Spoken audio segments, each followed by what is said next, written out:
churches doing suicide prevention class for their congregation and for members of the community. It just doesn't happen enough. But we're trying to make that movement to say, hey, you know what? In our churches, that's where we need to have it. Because people that are looking for that last glimpse of hope, they're coming here.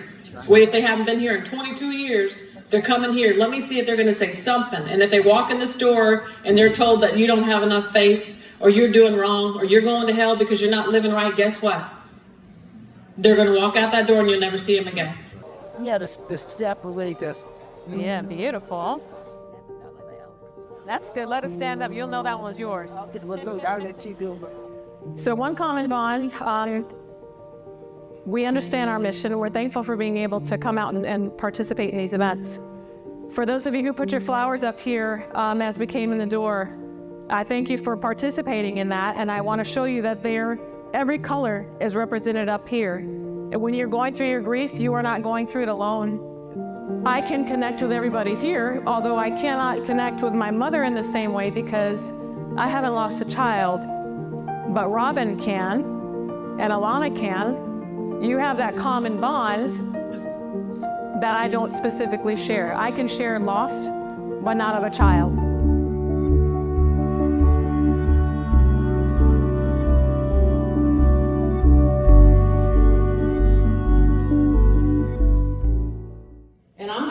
Referred to as the after-action review in the military. The after-action review. That's where we look at what happened, we discuss what went bad and how we can improve on it, and then we look at what we're going to do next. Now, part of the military operation includes covering the background.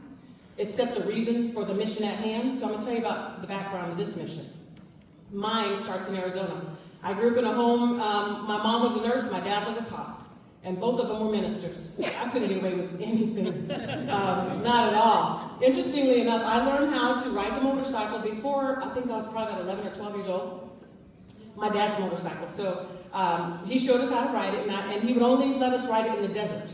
He'd say, don't you get on the streets, you only go in the desert. I'm like, okay, Daddy. Well, he didn't know. When he left, we knew where those keys were, me and my little brother. We'd go in there, reach up and get the keys off the nightstand, and we'd go jump on that motorcycle. Before we get on, we'd put a penny in the front and put a penny in the back. And we'd go out riding in the deserts, and we'd come back home, and where's the penny? Am I on the penny hot shot? He'd be like, no, a little bit more. Okay, cool. Okay, we're good. We'd take the pennies, put the keys back. He didn't know nothing. We were different. And so one day, I was out riding that motorcycle, and I was like, you know what, Hotshot, let's go on the street. We're on the street riding next to the park, a little community park, and I'm sitting at a stop sign. I knew how to go straight really well. I didn't know how to start from here and just turn, and I was only 12.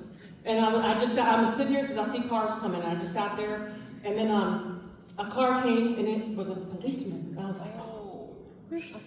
Mind you, at 12, I was just a little bit smaller than I am right now, not much, but my brother, he was a little itty thing. And he's holding on to me, and the cop pulls up, and he pulls up right in front of us, and he says, Kim, Hotshot, go home.